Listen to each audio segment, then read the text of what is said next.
Esse estudo é muito, e creio, muito atual, especialmente para os presbiterianos que estão aqui, que frequentemente a gente é chamado de católico manso. Então, vai ser bom.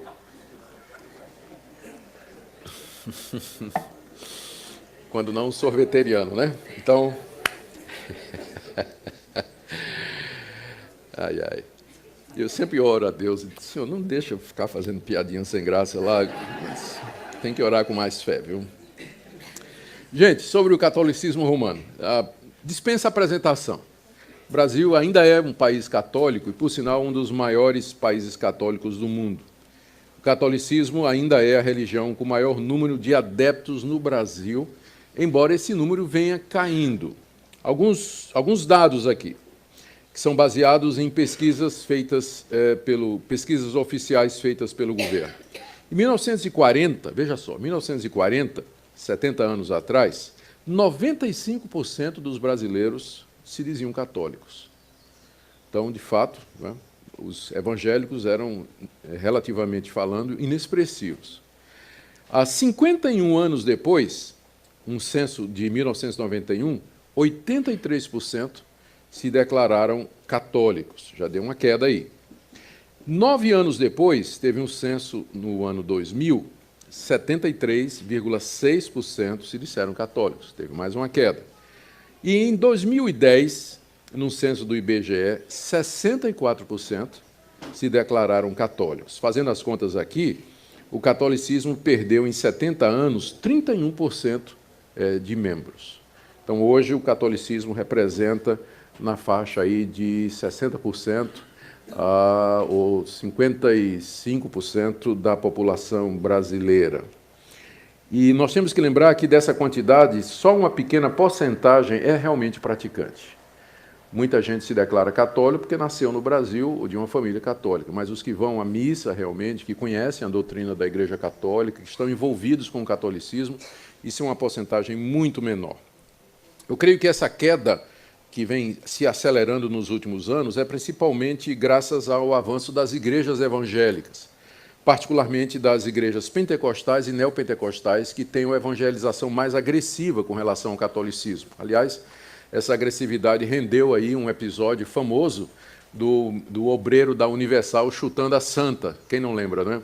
E o obreiro teve que ser mandado para fora do país. Ele foi evangelizar na África, segundo nós tivemos notícia. Que não dava para ele ficar aqui no Brasil, tal a reação, não é, que provocou. Então, esse tipo, outras reações e queixas, por exemplo, dos missionários e obreiros dessas igrejas neopentecostais que vão para as praias no Réveillon para chutar ou para desfazer aqueles rituais religiosos feitos aí, Iemanjá e tudo mais. Então, tudo isso se tornou bastante conhecido. De uma forma ou de outra, esse avanço das igrejas pentecostais e neopentecostais foi dentro do filão católico, que vem diminuindo, né? Enquanto que o movimento neopentecostal e pentecostal vem crescendo. Mas quando começou a Igreja Católica? Depois da morte dos apóstolos, e o cristianismo se espalhou pelo Império Romano todo, através do trabalho deles e também da evangelização feita pelos membros, os cristãos. E cresceu de tal maneira que, em 324, o imperador Constantino tornou o cristianismo na religião oficial do Império Romano. Até Constantino era a Igreja Católica Apostólica. Nós não temos problema com esses dois termos. Chamar a Igreja Católica significa, vem do grego, a palavra grega que significa abrangente ou universal. Então, a igreja cristã é chamada de católica porque ela não se prende a uma etnia, ela não se prende a uma raça, a um povo, mas ela tem como objetivo alcançar o mundo todo. Então, ninguém tem problema em chamá-la de igreja católica. E ela é apostólica porque o seu ensino está baseado no ensino dos apóstolos. O problema foi quando Constantino adicionou o termo romana, né? A Igreja Católica Apostólica Romana, ela se tornou a religião oficial do Sacro Império Romano. E aí, então, as dificuldades começaram a acontecer. Multidões aderiram à igreja.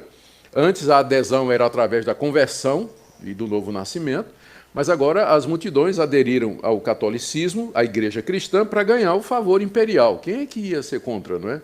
o imperador decretou o cristianismo como religião oficial, todo mundo queria ser católico. E aí, claro, não se conformando com a pureza do evangelho simples e também com a entrada em massa de gente não convertida dentro da igreja, que se abriu a porta, então, para o acréscimo de ritos e doutrinas que não tinham origem na Bíblia nem no ensino dos apóstolos, mas era uma espécie de sincretismo, que seria a fusão do cristianismo com as crenças dessas massas que entraram na igreja sem que houvesse renovação da sua mente ou conversão ou transformação de vida. E aí, então, é a partir dessa data que nós identificamos o surgimento da Igreja Católica Apostólica Romana. Até essa altura só havia uma, e continuou assim durante alguns séculos, cerca de 6 séculos. No século XI, na verdade, em 1054, houve o que se chamou de o Grande Cisma do Oriente. O que é que aconteceu?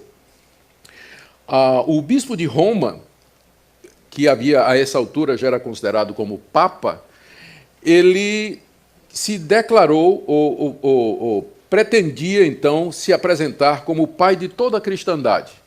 Nós podemos dividir àquela altura a cristandade geograficamente em 2 partes. Havia a chamada cristandade do Ocidente, cuja sede era em Roma, onde estava o papa, e havia o Oriente, onde havia os patriarcas liderando a igreja a partir de Constantinopla. Então, as 2 igrejas se consideravam igrejas cristãs, debaixo do mesmo Cristo e apenas em regiões diferentes. Mas aí o Papa, que era o presidente da igreja cristã do Ocidente, com sede em Roma, achou que ele também era o Papa da igreja oriental.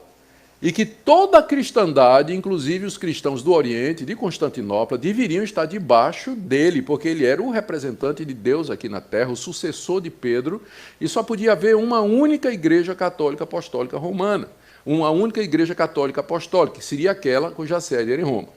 E aí, naturalmente, os patriarcas lá de Constantinopla, da igreja do Oriente, não aceitaram, né, de jeito nenhum. E o que é que aconteceu? Se excomungaram. A igreja de Roma excomungou a igreja oriental e a igreja oriental excomungou a igreja de Roma. Então, foi o primeiro grande cisma, a primeira grande divisão dentro da cristandade foi essa que aconteceu no século XI, em 1054, para ser mais exato. Só para mais um detalhe, em 1965, recente agora, né, o Papa e o Patriarca de Constantinopla tiveram uma reunião e suspenderam as excomunhões. Então, não estão mais excomungados, não é? Embora, naturalmente, não tenham não haja mais nenhuma relação como havia antes. No século XVI, houve uma tentativa de reformar a Igreja Católica Ocidental, né, de Roma. A do Oriente é outra história. Mas houve uma tentativa de reformar. Homens como Lutero, Calvino, Zwinglio, Huss, etc., eles tentaram trazer a Igreja de Roma de volta ao padrão bíblico e expurgá-la, daí o nome reforma, de todos aqueles acréscimos, práticas e doutrinas que foram acrescentados durante estes séculos em que esteve debaixo do governo do Papa. Isso não foi possível. Não houve arrependimento, não houve convencimento, não houve abertura da liderança romana, do Papa, dos seus cardeais e bispos. Ao contrário, eles partiram para a perseguição, excomungaram Lutero e começaram a perseguir os protestantes, né, aqueles que protestavam contra o estado atual da Igreja e queriam, de fato, uma reforma. Não sendo possível essa reforma, então os reformadores e os reformados, que eram aqueles que aceitaram a reforma, saíram da Igreja Católica e se organizaram, então, foi o segundo grande cisma, né? E se organizaram, então, como igrejas independentes da Igreja de Roma. É de onde vem a Igreja Presbiteriana, a Igreja Batista, a Igreja Episcopal, a Igreja mais adiante, bem mais depois, a Igreja Metodista, a Igreja Congregacional, algumas igrejas independentes, que foram igrejas que se formaram a partir dessa divisão no século XVI, que foi a tentativa de reforma que não foi aceita pela Igreja Católica. Então, nós somos reformados, protestantes, estamos dentro dessa tradição, saímos da Igreja Católica por não concordar com essas doutrinas que foram acrescentadas durante a Idade Média.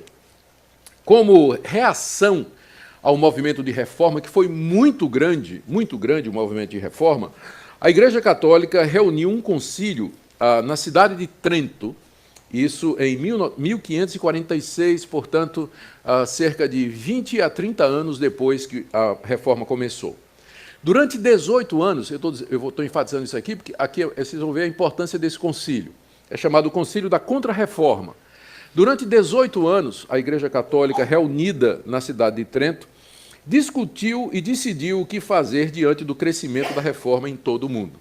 E aí tomou algumas decisões que valem até hoje para a Igreja Católica. Essas decisões nunca foram reformuladas ou retiradas. Primeiro, condenou a doutrina protestante da justificação pela fé. Oficialmente, a Igreja Católica considera anátema ou maldita a doutrina de que o homem é justificado pela fé somente sem as obras da lei. Isso faz parte dos cânones de Dort. Ela declarou como o texto bíblico autêntico a tradução de Jerônimo, denominada Vulgata, como sendo a Bíblia verdadeira. O que aconteceu é que no século IV, esse padre muito erudito, muito capaz, chamado Jerônimo, a pedido do rei, ele fez uma tradução do grego e do hebraico e do aramaico, usando também traduções anteriores, a chamada Velha Latina. Ele fez uma tradução para o latim, no que ficou chamado de Vulgata Latina, ou seja, o latim vulgar, o latim do povo. Isso foi feito no século IV. E essa Bíblia, então, ela vinha servindo como base para a... Só que nessa Bíblia, o Jerônimo, quando fez a tradução, ele traduziu não somente aqueles livros que nós conhecemos, os 66 livros canônicos, mas ele introduziu os apócrifos e pseudepígrafos também. Só que não eram reconhecidos pela Igreja. Estava lá para quem quisesse consultar, quisesse saber. A Igreja usava aquele cânon que nós conhecemos. E aí, na Reforma, os reformadores, eles expurgaram a Bíblia desses livros e ficaram só com os 66 livros que vinha desde o começo. Na Contra-Reforma de Trento, ela então oficializou a Vulgata Latina, que incluía os livros, os pseudepígrafos e os apócrifos, né? E aí está a diferença entre a Bíblia protestante e a Bíblia católica. Vem do Concílio de Trento, quando eles oficialmente reconheceram a Vulgata Latina com os seus acréscimos, como sendo a Bíblia da Igreja Católica. Mas aí, é claro, quando você vai conversar com um católico sobre o Evangelho, você pode pedir a Bíblia dele. Você tem uma Bíblia aí? Tenha. E traz. Porque nos livros que temos, é a mesma coisa. Não tem diferença nenhuma. Então, você pode usar os tradicionais textos bíblicos a partir de uma Bíblia católica, porque estão todos lá. Além disso, o Concílio de Trento declarou e reafirmou 7 sacramentos que são indispensáveis para a vida da Igreja. O celibato, a confissão auricular, a unção com óleo, o casamento, a vocação. São 7. Mais adiante eu vou falar sobre eles. E declarou também a indissolubilidade do matrimônio. Não pode.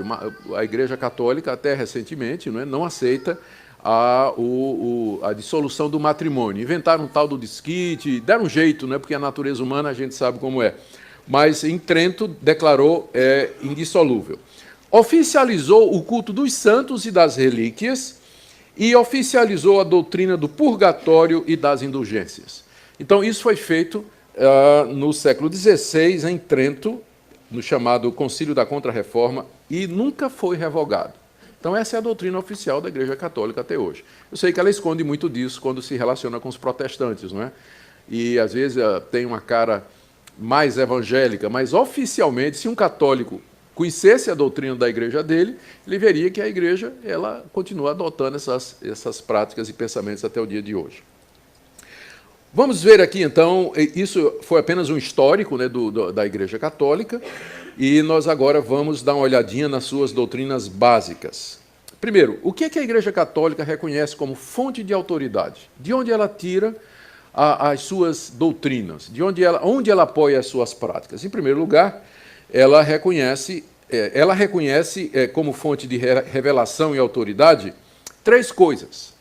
Primeiro, a Bíblia, na Vulgata Latina, que é reconhecida como fonte de revelação. Segundo, o magistério da Igreja, ou seja, as declarações e pronunciamentos do Papa ou do Concílio de Cardeais, em termos de doutrina, que é considerado também como inspirado e autoritativo, e a Sagrada Tradição, que é a coleção de interpretações da Bíblia e criação de doutrinas que vem sendo feita desde o início da Idade Média até agora. No Concílio de Trento, a Sagrada Tradição e o magistério da Igreja receberam a mesma autoridade da Bíblia. Deixa eu ler para vocês aqui a seção quarta do Concílio de Trento. Diz aqui: a verdade está contida nos livros escritos da Bíblia e nas tradições orais. Deus é o autor do Antigo Testamento e do Novo, bem como das mesmas tradições, que se referem tanto à fé como aos costumes, quer sejam só oralmente recebidas de Cristo, quer sejam ditadas pelo Espírito Santo e conservadas por sucessão contínua na Igreja Católica. Resumindo, a Igreja Católica acredita em revelação continuada. Deus não parou de se revelar quando a Bíblia terminou. Deus continuou a se revelar através do sucessor de Pedro, que é o Papa. Então, através do Papa, Deus trouxe novas doutrinas para a Igreja. E é aí que você encontra a origem de todas essas doutrinas contra as quais os reformadores se levantaram. É baseado nessa convicção que a Igreja Católica tem de que não acabou a revelação. Deus continua revelando novas doutrinas à sua Igreja através do Papa, que é o sucessor de Pedro. Aqui ainda uma citação do Concílio Vaticano II, do pronunciamento chamado Dei Verbum, diz assim: a Sagrada Escritura é a palavra de Deus, enquanto foi escrita por inspiração do Espírito Santo. A Sagrada Tradição, por sua vez, transmite integralmente aos sucessores dos apóstolos a palavra de Deus confiada por Cristo Senhor e pelo Espírito Santo aos apóstolos, para que eles, com a luz do Espírito de verdade, a conservem, exponham e difundam fielmente na sua pregação. Uma linguagem um pouco complicada, mas o que ele está dizendo é exatamente isso, que o mesmo Espírito Santo que inspirou a Bíblia é o mesmo Espírito Santo que inspira os papas, que são chamados de apóstolos e sucessores de Pedro, trazendo novas doutrinas. Em resumo, a Igreja Católica aceita como tendo a mesma autoridade a Bíblia, as leis, dogmas e costumes revelados aos papas e conservadas na Igreja Católica através do ministério. Se você me perguntar, pastor, qual é a maior diferença entre as igrejas protestantes e reformadas e o catolicismo romano? A resposta é a fonte de autoridade. Porque para nós, somente a Bíblia, esse foi o grito da reforma protestante, somente a Escritura, só a Escritura, exatamente porque os reformadores perceberam que essa abertura para novas revelações era a causa de tantas doutrinas estranhas e de tantas práticas contrárias à Bíblia que foram introduzidas durante a Idade Média. Por isso eles disseram, se não está na Bíblia, se nós não podemos provar pela Bíblia essas doutrinas e práticas, elas têm que ser excluídas. Nós não podemos ter no culto ou na vida da igreja nada que não seja ordenado e provado pela Bíblia Sagrada. Esse é o grande ponto de diferença entre a igreja reformada protestante e o catolicismo romano. Então, essa aí foi sobre fontes de autoridade. A segunda doutrina católica que eu desejo enfatizar aqui é o conceito de igreja. Para eles, a igreja verdadeira é aquela estrutura cuja sede está em Roma. Enquanto que para nós e para os reformadores, a igreja, como corpo de Cristo, é um organismo vivo, independente da sua estrutura, do local onde ela esteja e tudo mais. Para o catolicismo, a igreja verdadeira é aquela estrutura encabeçada pelo Papa, pelos cardeais, e que vai descendo até chegar nas igrejas locais, onde elas são presididas pelos seus padres e pelos seus bispos e assim por diante. Essa é a igreja verdadeira. Por isso que eles dizem que não há salvação fora da Igreja Católica. Essa é uma afirmação deles. Não há salvação. Se você não for católico, não fizer parte e não estiver debaixo da cabeça da igreja, que é o Papa, você não pode se salvar. Aqui tem um pronunciamento do Papa Pio IX, em 1864, que diz assim: a Igreja Católica é a única verdadeira religião. É a única verdadeira religião. E ainda Bonifácio VIII, em 1302, já tinha declarado: dizemos e determinamos que cada criatura humana deve se submeter à autoridade do Papa de Roma para a sua salvação. Para a sua salvação. Então, do ponto de vista da Igreja Católica, quem está fora do domínio do Papa então ele também está fora da verdadeira igreja e, portanto, ele não pode ser salvo. Não é? Então, mais uma doutrina católica sobre o sacerdócio dos padres. O padre é visto na Igreja Católica como um sacerdote à semelhança do Antigo Testamento. No Antigo Testamento, os sacerdotes eles eram os mediadores entre Deus e os homens. Eles ofereciam sacrifícios em nome dos homens diante de Deus e, da parte de Deus, recebiam a graça e o perdão que eles conferiam e davam para os pecadores. Então, funcionava como uma espécie de mediador. É semelhante ao que há na Igreja Católica. O padre ele é considerado como uma espécie de mediador entre o católico e Deus. Veja algumas citações. No Concílio de Trento, 1546, o sacerdote pode perdoar pecados como Deus. Ele pode perdoar pecados como Deus, já que ele é esse mediador entre Deus e entre o homem e Deus e os homens. Daí, os católicos dão tanta importância à confissão.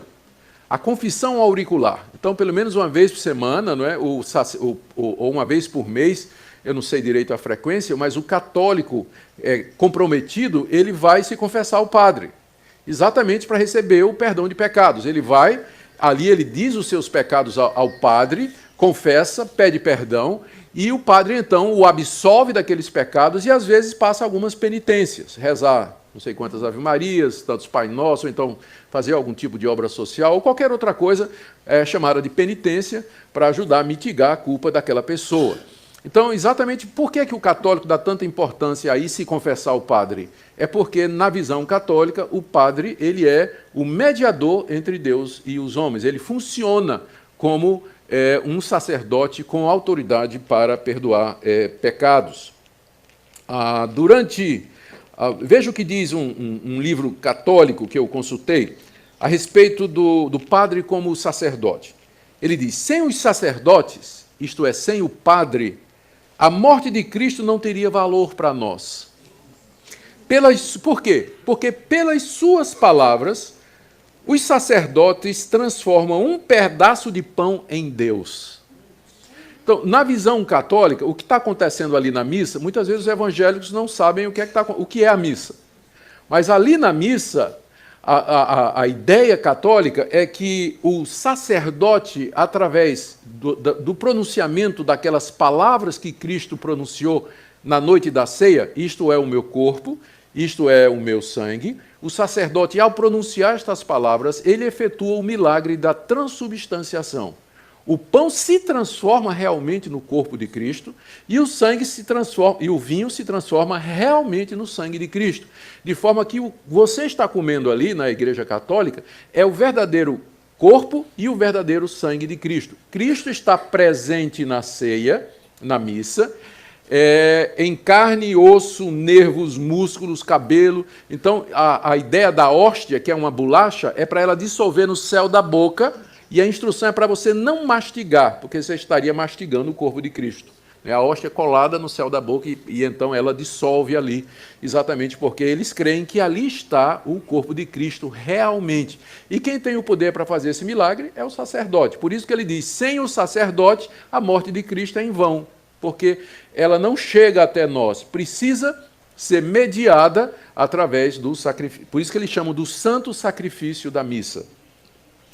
Então, como eu disse, essa transubstanciação é o nome que se dá à transformação do pão e do vinho na carne e no sangue verdadeiros de Jesus, ocorre durante a missa, quando o sacerdote realiza o sacrifício eucarístico, fazendo as vezes de Cristo, repetindo as palavras ditas por Jesus na última ceia. Sobre a Bíblia.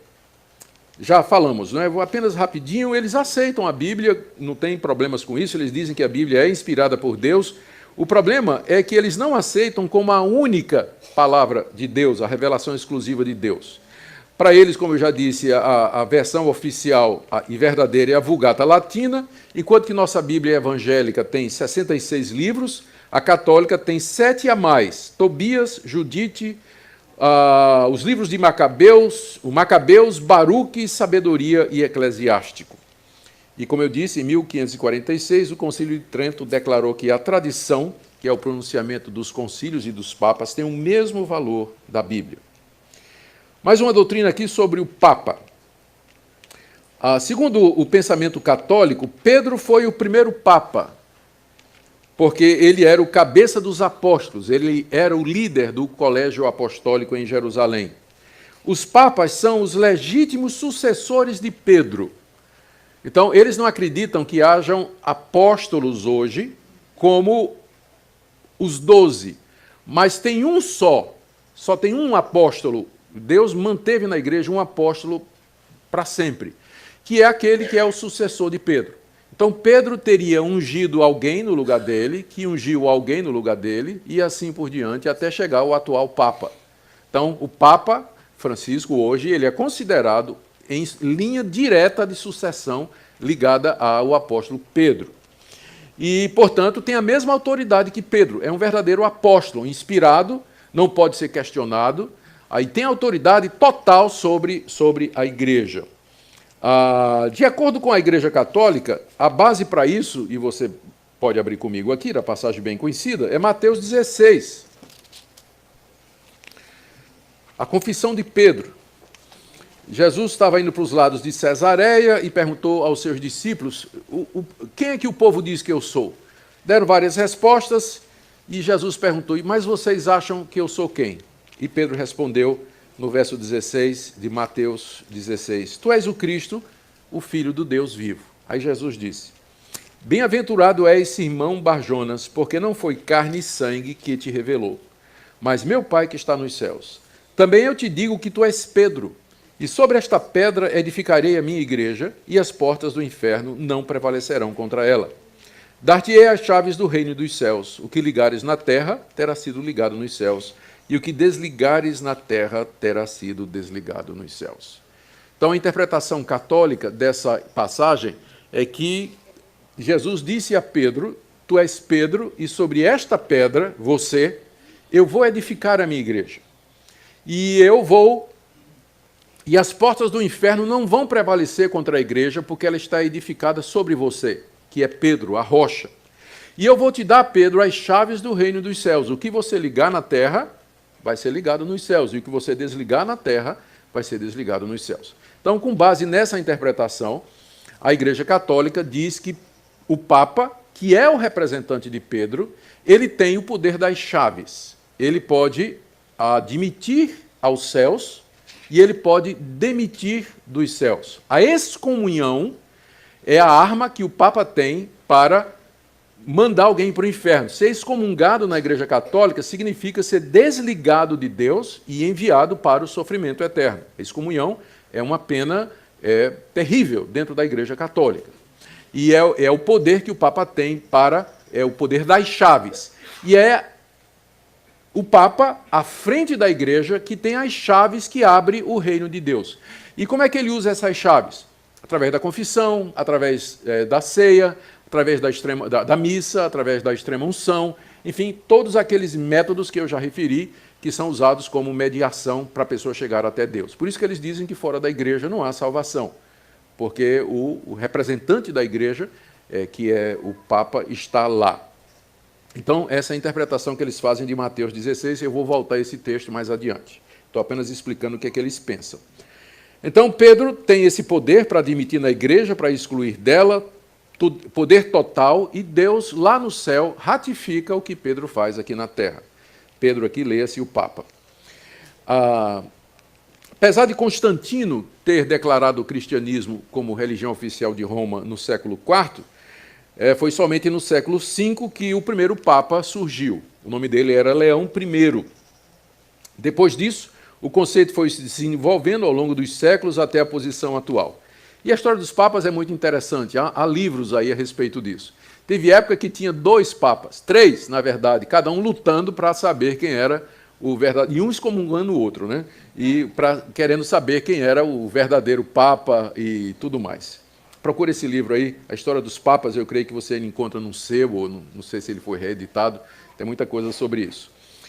O Papa, segundo o Catecismo de Nova York, toma o lugar de Cristo aqui na Terra, é o cabeça da Igreja, líder infalível, dirigente universal da verdade, só sendo julgado por Deus e por homem nenhum. O Papa, falando ex cátedra, é infalível. Isso é uma declaração do Concílio de Trento de 1546. O que é que significa ex cátedra? É uma palavra, uma expressão latina que significa a partir da cadeira, ex, não é? De cátedra, cadeira. Ou seja, o Papa, sentado no seu trono, na sua posição oficial de líder da Igreja, o que ele disser é infalível. É a verdadeira palavra de Deus e tem que ser aceita pelos católicos. A infalibilidade do Papa, então, quando ele se pronuncia em matérias de fé e prática, foi declarada no Concílio de Trento e ratificada no Concílio Vaticano I, em 1870. Alguns exemplos aqui do Papa falando ex cátedra e cuja palavra é aceita como dogma pela Igreja Católica, tendo a mesma autoridade da Bíblia. O Papa Pio IX, em 1854, ele decretou a Imaculada Conceição de Maria, ou seja, que Maria nasceu sem pecado. Isso não está na Bíblia, é claro, é óbvio, não está na Bíblia, mas, dentro do sistema católico, foi uma revelação, uma conclusão a que o Papa chegou, uma doutrina nova que Deus deu à Igreja, de que Maria, para poder ser a mãe de Jesus, que não tinha pecado, ela mesma não podia ter pecado. A lógica é que a mãe de Maria também não podia, né? E nem a avó de Maria. E aí vamos ter uma linhagem de humanos sem pecado, né, que são os ancestrais de Jesus. O Papa Pio XII, em 1950, na sua bula Munificentíssimos Deus, definiu a Assunção de Maria. É outro dogma católico. Isso aí foi de 1950, de que Maria ela não morreu, mas ela foi assunta aos céus. Subiu aos céus, assentou-se lá no trono e foi declarada Rainha dos Céus. Isso é um dogma católico do Papa Pio XII de 1950 e é considerado como palavra de Deus e infalível. E já que falamos de Maria, não é? Ela foi chamada pela primeira vez Mãe de Deus no Concílio de Éfeso em 431. O silogismo católico é interessante, é mais ou menos assim. Jesus é Deus. Maria é mãe de Jesus. Logo, Maria é mãe de Deus. Não parece lógico? Qual o problema dessa lógica aí? Está na primeira declaração, quando diz que Jesus é Deus. Não está errado, mas é incompleto. Jesus é Deus e homem. Verdadeiro Deus e verdadeiro homem. Então, Maria é mãe de Jesus. Leia-se do lado, ou da parte, ou da natureza humana de Jesus. A conclusão, portanto, é falsa quando diz que Maria é mãe de Deus. Né? Deus não tem mãe. Maria, ela é mãe de Jesus enquanto homem, o que não significa que ela seja mãe de Deus. Mas é esse o pensamento da Igreja Católica. No livro A Glória de Maria, tem essa declaração: Maria é a verdadeira mediadora entre Deus e os homens. Vê só, Maria é a verdadeira mediadora entre Deus e os homens. Os pecadores só recebem perdão através de Maria. Isso se tornou popularizado naquele plástico, né, que os católicos colocam no carro, tudo por Jesus e nada sem Maria. Então, definiu bem, né, esse pensamento católico. E ela, então, é considerada a Rainha dos Céus. Rainha dos Céus. No mesmo livro sobre a glória de Maria, se diz, na página 180, ela tem todo o poder no céu e na terra. Como eu disse, o Papa Pio IX, em 1854, declarou a Imaculada Conceição de Maria, e em 1950, o Papa Pio XII declarou: Maria ressuscitou dos mortos, logo após... Eu tinha falado que ela subiu ao céu sem morrer, perdão, não foi isso. Aqui está a palavra do Papa aqui. Maria ressuscitou dos mortos logo após a sua morte, e foi levada aos céus, e lá entronizada como Rainha dos Céus. Essa é a bula do Papa Pio XII, de 1950. Mais uma doutrina sobre a missa e a hóstia, já falei algumas coisas aqui. Então, só rapidamente, o Concílio de Trento, aquele famoso, né, da Contra-Reforma, afirmou que pela consagração feita pelo padre do pão e do vinho, opera-se a conversão de toda a substância do pão na substância do corpo de Cristo nosso Senhor e de toda a substância do vinho na substância do seu sangue. E essa mudança a Igreja Católica chama de transubstanciação. Aqui é uma pegadinha na área de filosofia. Eles estão usando aqui a filosofia de Aristóteles, que fazia a distinção entre a substância e o acidente. A substância é aquilo que a coisa realmente é. Por exemplo, cadeira é a substância, mas cadeira de madeira é o acidente, cadeira de aço é o acidente. Então, é assim que eles explicam como o pão e o vinho se transformam no corpo de Jesus, mas não viram o corpo de Jesus. O que muda é a substância, mas o acidente não. Então, a filosofia, a teologia católica é muito aristotélica, muito influenciada pelo pensamento de Aristóteles. Então, quem não está familiarizado fica pensando, mas como é que eles podem dizer isso, que se transforma, se continua sendo pão e sendo vinho? Não, mas se transforma a substância. O acidente permanece o mesmo. Então, é uma sutileza aí filosófica, né, para eles tentarem explicar o óbvio, né, que não acontece mudança nenhuma, né, não tem mudança nenhuma ali. Bom, aí o Catecismo de Nova York diz que a missa é o mesmo sacrifício da cruz, que a hóstia é o corpo de Cristo como nasceu, viveu e morreu. Pela palavra do sacerdote, Deus desce a hóstia e ali fica à sua disposição. Que beleza, né? Poder comandar Deus assim. Né? Deus desce e fica ali na hóstia à disposição do sacerdote. O sacerdote sai dando Deus para todas as pessoas. Sobre o purgatório. É um dogma do século VI, feito por Gregório o Grande, que foi ratificado em 1439. Tomás de Aquino, o grande teólogo católico, diz que no purgatório o sofrimento é idêntico ao do inferno, só que dura menos. Ah, que bom, né? Ainda bem.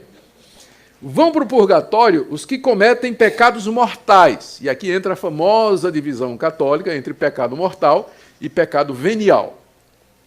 Então, quem comete pecado mortal vai para o purgatório e, após certo sofrimento, esses pecados são purificados e então sobem aos céus. Os que cometem só pecado venial não passam pelo purgatório e vai direto para o céu, né?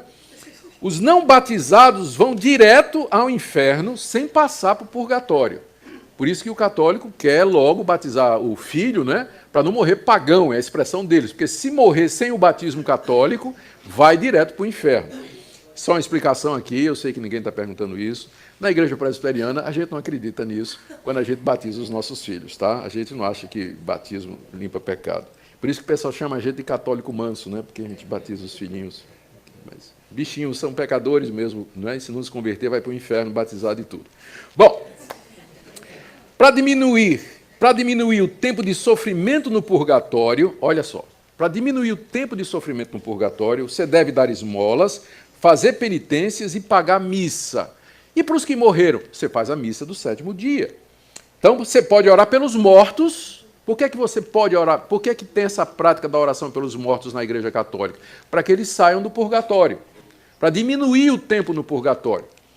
E a missa de 7º dia serve também para abreviar o seu tempo no purgatório e para que a pessoa se vá ao céu. Aliás, foi exatamente isso aqui o estupim da Reforma Protestante.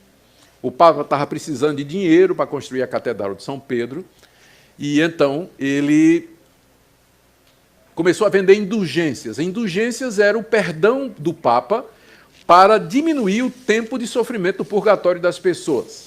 Então, o tesoureiro do Papa, chamado Tetzel, ele ia pelas cidades da Alemanha vendendo as indulgências. Chegava numa cidade e dizia, olha, aqui tem indulgências, o Papa resolve perdoar os pecados, tal, mediante o valor, né? Você pode comprar indulgências que vão livrar você 1 mês, 2 meses, 1 ano, 10, depende de quanto você pagar.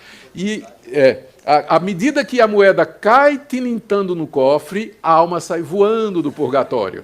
Era a expressão de Tetzel, era o lema da campanha dele, né? O slogan dele, né? Era isso aí. E foi isso que Martinho Lutero disse, agora basta. E as 95 teses de Martinho Lutero, elas giram em torno exatamente disso aí. Foi isso que provocou. O que é penitência?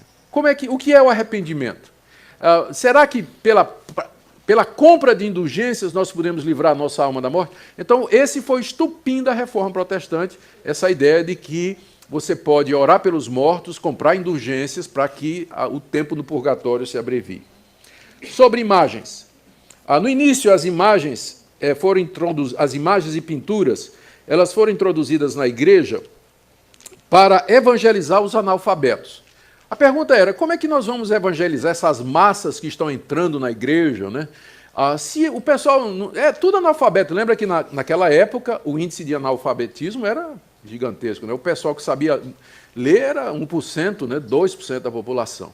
Então, como vamos evangelizar essas pessoas se elas não têm esses conceitos, elas não são capazes de pensar logicamente? Então disseram, não, mas elas podem entender gravuras, imagens. Então, se a gente tiver, por exemplo, a representação de Cristo morrendo na cruz, uma imagem de Maria, uma imagem de Pedro, de Paulo, isso vai inspirar fé no coração dessas pessoas.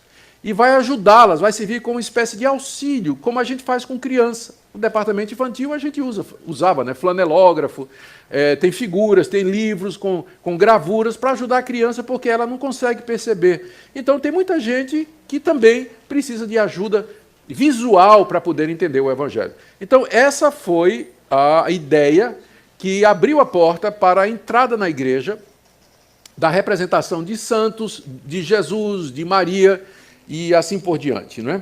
Era essa a ideia inicial. O segundo concílio isso aí, quem começou com isso foi o Papa Gregório Magno, do século VI. No século VIII, o segundo concílio de Nicéia dogmatizou essa doutrina e autorizou a produção e a introdução na missa, nas igrejas e na alfabetização e catequização do povo, o uso de imagens e figuras. Em 1987, João Paulo II reafirmou como legítima essa doutrina. E a gente sabe o que é que aconteceu. O coração do homem é corrompido. O cidadão vê a imagem de São Paulo, em vez de se inspirar no grande apóstolo, ele vai lá, raspa um pouquinho do gesso, não é? Leva para casa, derrama num copo d'água e bebe. Ou então ele se ajoelha diante da imagem de São Paulo e diz, eu não valho nada diante de Deus, mas o Senhor é um santo, então interceda a Deus em meu favor, né? E ali diante da imagem. Então aquilo que não era no início para ser adoração, acabou virando adoração por conta da corrupção. E aí era tarde para conter isso. Então, por mais que você queira dizer, né, explicar que aquelas imagens não são para ser adoradas, apenas para lembrança e tudo mais, o povo se curva diante das imagens e faz pedido às santas. Tem procissão com imagem de santa, reza no pé de santa, tem santuário para a imagem da santa, tem santuário em casa com a imagem da santa, virou idolatria. Idolatria completa mesmo, quebrando o mandamento que diz, não farás para ti imagem de escultura, não as adorarás, nem lhes darás culto. É claro, a Igreja Católica vai chegar aqui, um católico instruído vai dizer, pastor, mas o senhor sabe que tem uma diferença entre dulia e latria. Né? Dulia é a palavra grega que significa serviço ou veneração. Então, o católico ele presta dulia às imagens, ele não adora, ele venera. Mas a latria, que é a adoração, o culto, somente a Deus e a Jesus Cristo. Só que essa distinção, na prática, não existe. Né? O católico mesmo, ele vai adorar as imagens, venerar as imagens, ele vai ter um lugar especial para elas, vai fazer procissão, vai fazer romaria até o local onde a imagem está, no santuário, vai fazer pedidos, e assim por diante. Então, essa grande idolatria dentro da Igreja Católica, ela tem origem no século VI, com o Papa Gregório Magno, que abriu a porta para a introdução disso aí. Talvez aqui seja a hora de alguém perguntar, mas pastor, mas então, a gente não faz uma coisa parecida, né? Quando para as crianças a gente tem gravuras, a gente faz representações de Jesus e tudo, eu creio que é bem diferente, não é? Quando a gente tem uma lição de escola dominical para crianças, em que tem gravuras da história da redenção, de Cristo curando um cego, ou morrendo na cruz, ou qualquer outra coisa, a gente explica para as nossas crianças que aquilo ali é uma representação do que a Bíblia está nos dizendo. Não há nenhum estímulo para que as crianças adorem, venerem ou façam pedidos àquelas gravuras. Eu não conheço ninguém que foi educado na igreja protestante, indo para o departamento infantil, aprendendo com o flanelógrafo, com as imagens e com as gravuras, e que se tornou um idólatra, que por conta disso adquiriu uma imagem de Jesus, ou de Deus, ou do Espírito Santo, e venera e adora na sua casa. Não existe isso. Eu digo isso porque tem alguns irmãos que têm escrúpulos com relação a isso e acham que, para evitar a idolatria, nós não devíamos nem ter figura de Jesus no nosso material para o departamento infantil.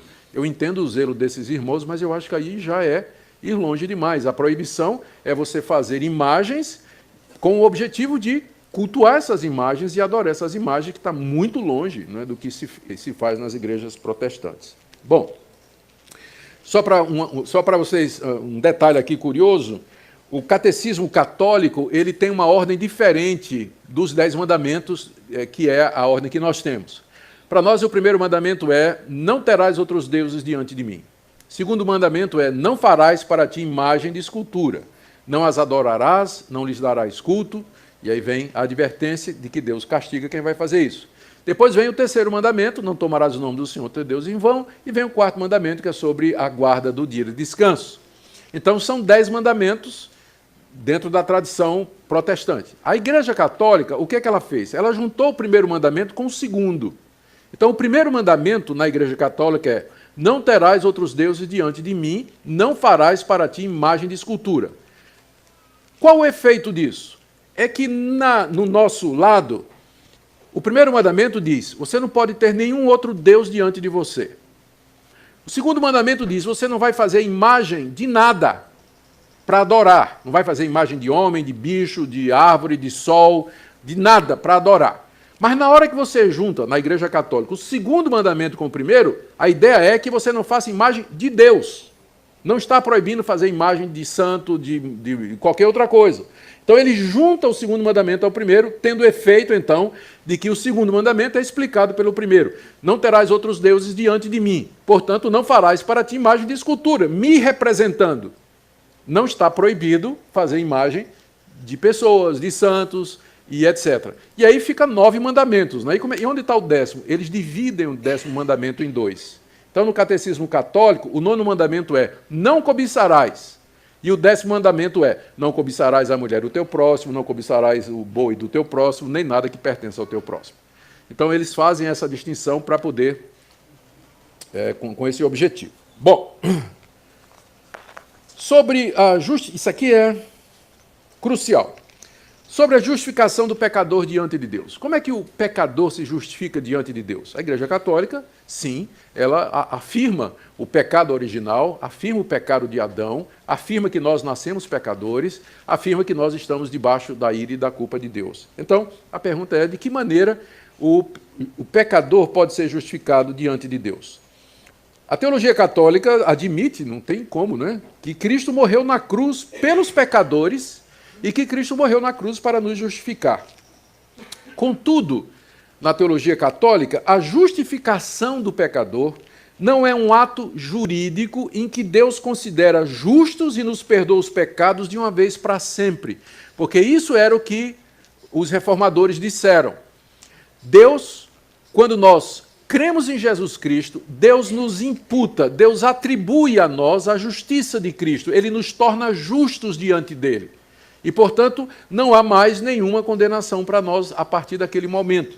É isso que a justificação representa. Ela é recebida pela graça, mediante a fé, e consiste em Deus nos tratar como justos, porque Cristo tomou o nosso lugar. O que é que Deus fez na cruz? Uma troca. Cristo levou o meu pecado e eu recebi a justiça de Cristo. Então, isso é o que nós chamamos de justificação, e é dessa forma que o pecador é perdoado e salvo dos seus pecados. Mas no pensamento católico, o que Deus faz é colocar dentro de nós a sua graça, que nos transforma interiormente, e assim nós cooperamos na nossa salvação, praticando atos de justiça e cumprindo as exigências da Igreja Católica. É o que nós chamamos de graça preveniente, já falei disso ontem. Deus dá ao pecador a graça para que ele, fazendo atos de justiça, atos de misericórdia, boas obras, indo à missa, se confessando, tendo a extrema-unção na morte, ele então possa alcançar a salvação mediante Jesus Cristo. O pecado original, aqui tem uma distinção interessante. O pecado original, que é o pecado que nós herdamos de Adão, a culpa que nós temos de Adão, é lavada na água do batismo. Nós somos responsáveis apenas pelos nossos pecados, mas Deus não imputa a nós, ele não coloca sobre nós a culpa de Adão. na visão católica, não é? Claro que nós discordamos disso. E aí, então, no pensamento católico, existe a necessidade não somente de obras para que você seja salvo, mas de uma participação intensa nos sacramentos da igreja, como confissão auricular, missa e extrema unção. Nós já vimos que na teologia católica o sacrifício de Cristo na cruz só nos chega pelas mãos do sacerdote. O Concílio de Trento, veja só, o Concílio de Trento declarou que a justiça conquistada por Cristo na cruz deveria ser apoiada pela justiça do próprio pecador, que coopera assim com a graça. Aqui a gente faz uma distinção. O pensamento protestante, ele é monergista. Monergismo é uma palavra mono, somente, e do verbo grego que significa exercer algum esforço. Então, o pensamento monergista é que na salvação somente Deus faz o trabalho. Nossa visão de salvação é monergista. Deus é quem salva, ele faz o trabalho. Tá certo? No pensamento católico, a salvação é sinergista. Ou seja, o homem coopera juntamente, aí é a preposição grega sin, o homem coopera juntamente com Deus na sua salvação. Então, o catolicismo é sinergista e a igreja protestante é monergista. Deus é quem salva. No pensamento católico, o homem colabora com Deus na sua salvação através dos meios de graça. Aqui eu vou terminar essa análise lendo o que disse o Concílio de Trento na sua seção 6, cânone 9. Se alguém diz que o pecador é justificado pela fé somente, significando que nada mais é requerido para cooperar a fim de obter a graça da justificação, e que não é de forma alguma necessária que ele seja preparado e disposto pela ação de sua própria vontade, que seja maldito. Se alguém disser que o pecador é justificado pela fé somente, que seja maldito. Então, nós somos oficialmente anatematizados pela Igreja Católica, por mais que ela, às vezes, coloque uma cara de amiga e tudo mais. Aliás, eu preciso fazer justiça aqui.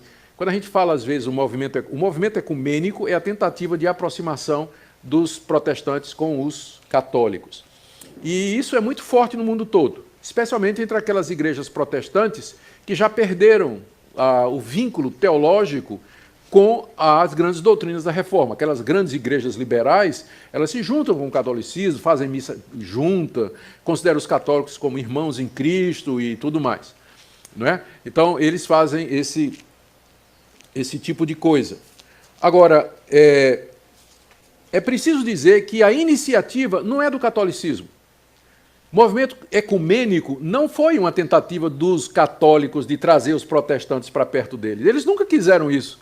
Foram os protestantes liberais que foram atrás do catolicismo, querendo outra vez essa reunião da igreja-mãe com os filhos desviados, né? Porque é assim que os católicos nos veem. Eles são a igreja-mãe e nós somos os filhos desviados. Então, o movimento ecumênico tem origem nos protestantes, não na Igreja Católica. Ela sempre nos viu como excluídos, excomungados, né, fora da salvação. A aproximação, quem quer realmente são os protestantes liberais. Gente, eu creio que não precisa dizer muita coisa mais, não é? Eu só dar uns pontos aqui e depois vou abrir para perguntas. Como é que a gente responde a tudo isso? Bom, primeiro, para nós a igreja verdadeira não é uma instituição, mas a igreja verdadeira ela está fundada sobre Cristo. Efésios capítulo 2, verso 20, o apóstolo Paulo diz que a igreja está edificada sobre a doutrina dos apóstolos e profetas, sendo que Cristo é a pedra angular. Cristo é a cabeça da igreja, ele é o fundamento da igreja, e não Pedro, evidentemente. São membros da Igreja de Cristo aqueles que nascem de novo pela fé. E não é uma questão de tradição ou de você aderir a uma instituição, mas daquela transformação e regeneração que o Espírito de Deus faz mediante o Evangelho. Sobre o sacerdócio, o único sacerdote que existe é Cristo. É só você ler Hebreus capítulo 7, quando o autor faz a comparação entre os sacerdotes do Antigo Testamento e Cristo como sendo o sacerdote perfeito, que uma vez por todas ofereceu um sacrifício completo na cruz, que subiu aos céus e que intercede por nós. Então, a visão católica sobre o ministério sacerdotal dos padres usurpa o lugar de Cristo. Nós só temos um sacerdote, que é Jesus Cristo. E, a bem da verdade, Pedro diz que todos os crentes são sacerdotes. Ele diz isso na 1 de Pedro, capítulo 2. Vós sois raça eleita, sacerdócio santo, povo de propriedade exclusiva de Deus. João, no livro de Apocalipse, capítulo 1, versos 5 e 6, também se refere aos crentes como sendo sacerdotes. O que é que significa isso?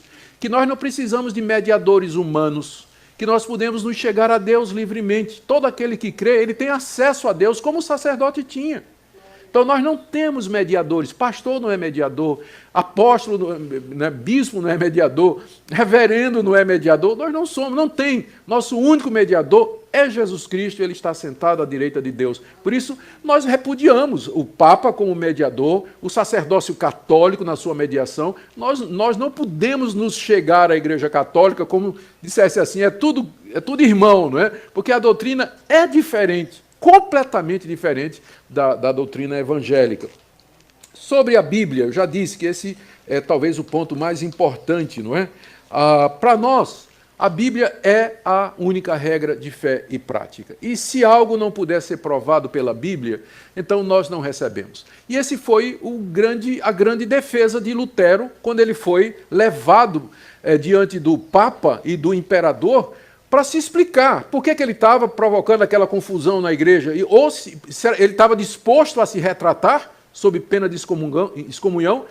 Qual foi a resposta de Lutero? Todo mundo sabe. Se eu não puder ser convencido pelas Escrituras, eu não me retratarei, porque a minha consciência está presa à palavra de Deus. Então, é esse o ânimo, o espírito protestante. A minha consciência está presa à palavra de Deus. Se não puder ser provado na Bíblia, eu não vou crer, eu não vou aceitar, eu não vou me submeter. Sobre o Papa, agora chegamos lá em Mateus 16, aquela famosa passagem, não é? Quando Pedro disse, tu és o Cristo, filho do Deus vivo, e Jesus replicou, tu és Pedro, e sobre esta pedra edificarei a minha igreja, é evidente que a pedra a que Jesus se refere não é a pessoa de Cristo, de Pedro, mas a declaração de Pedro, tu és o Cristo. Essa é a pedra sobre a qual a igreja está edificada. E quando Jesus diz a ele que vai dar as chaves do reino do céu, ele está dizendo isso ao Pedro confessante, Pedro enquanto representante de todos aqueles que professam Cristo como sendo o Salvador. Tanto é que mais adiante, no capítulo 18 de Mateus, essa mesma declaração, o que vocês fizerem na terra será ratificado nos céus, é prometido por Jesus à igreja reunida. Não a Pedro, mas à igreja reunida, no caso da disciplina de pessoas. Onde estiverem 2 ou 3 reunidos em meu nome, ali estarei eu no meio deles. E tudo que vocês pedirem no meu nome será concedido pelo meu Pai. Isso aí está no final do capítulo 18. Vocês podem conferir depois. Então, para nós, Pedro nunca foi a pedra. A pedra é a declaração dele, a confissão dele de que Jesus é o Cristo, o Filho do Deus vivo. Então a igreja está edificada sobre essa declaração. Não pode ser Pedro, porque logo depois de ter dito, tu és o Cristo, o Filho do Deus vivo, diz, se você continuar lendo o texto, né, Pedro começa a tentar fazer com que Jesus não vá para a cruz. E o que é que Jesus diz para Pedro? Sai, Satanás. Se esse é o cabeça da igreja, estão perdidos, né? Porque numa hora ele diz que Cristo é o cabeça da igreja e na outra ele está influenciado pelo diabo a ponto de querer que Jesus não vá para a cruz. Esse é o mesmo Pedro a quem... Porque aí os católicos vão dizer, mas isso aqui foi antes de Pentecostes. Sim, mas leia Gálatas 2. Paulo chega em Antioquia e Pedro estava fazendo o jogo político lá com os judeus e com os gentios. E o que é que Paulo diz que fez com Pedro, lá em Gálatas 2? Eu repreendi na cara, porque ele se tornava repreensível. Então, como é que fica a doutrina da infalibilidade ou da autoridade de Pedro aqui, se Paulo chegou e Paulo repreendeu Pedro porque Pedro estava em erro? E aí, também em Gálatas, Paulo diz que quando esteve em Jerusalém, se juntou com Pedro para fazer uma divisão do campo de trabalho. Aí Pedro e Paulo concordaram que Pedro ia ficar com os judeus e que Paulo ia trabalhar entre os gentios. Então, quem é o Papa mesmo? Paulo, né? Porque Paulo foi para a igreja toda. E Pedro ficou somente ali ministrando em Jerusalém. Então, se alguém tivesse que ser o Papa entre os apóstolos, o melhor candidato é Paulo, né, que repreendeu Pedro e escreveu mais livros do que Pedro, né? Então ele seria o candidato mais natural. Mas, na verdade, é claro, né, Paulo sabia que ele não era o representante de Cristo aqui nesse mundo, ele sabia que era um servo de Jesus Cristo e que vivia como escravo de Cristo para levar o nome de Cristo avante. E ele mesmo disse, ninguém pode pôr outro fundamento a não ser aquele que já está posto, Cristo Jesus, 1 Coríntios, no capítulo 3. Muito bem. Sobre a infalibilidade papal, só alguns exemplos. Adriano II disse que o casamento civil era válido. Aí veio Pio XII e condenou como inválido. Eugênio IV condenou Joana d'Arc a ser queimada viva como bruxa. Benedito XV declarou-a como santa. Clemente XIV acabou com os jesuítas. Pio VII restaurou os jesuítas. Sisto V recomendou a leitura da Bíblia. Pio VII e outros papas condenaram. Em qual deles a gente acredita, né? Se é infalível as declarações papais. E aí se multiplicam as declarações contraditórias desses papas, né? A gente não tem tempo para entrar nisso aqui. Bom, eu creio que sobre Maria não precisa dizer absolutamente nada, não é? Mais nada, não tem fundamento nenhum os dogmas.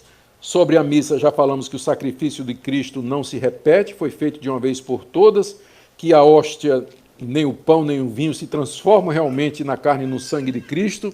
Cristo disse, fazer isso em memória de mim. É um símbolo, uma figura, e não uma coisa real.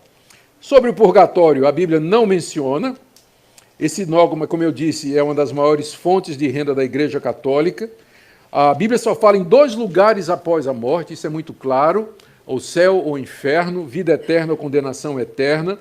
As orações pelos mortos começaram nos anos 300 e se apoiam em uma passagem de um livro apócrifo, e a Bíblia não dá esperança para ninguém além da morte. Ela diz, hoje é o dia da salvação.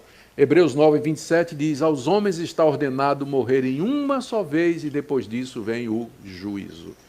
Então, e dezenas de outras passagens que nós poderíamos citar, a Bíblia só reconhece 2 situações depois da morte. O purgatório é alguma coisa absolutamente ausente na Bíblia.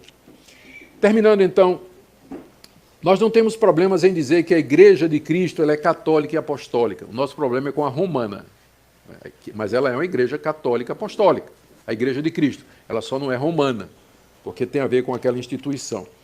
Os reformadores consideravam a Igreja romana como sendo uma igreja apóstata. Ela se desviou do verdadeiro evangelho.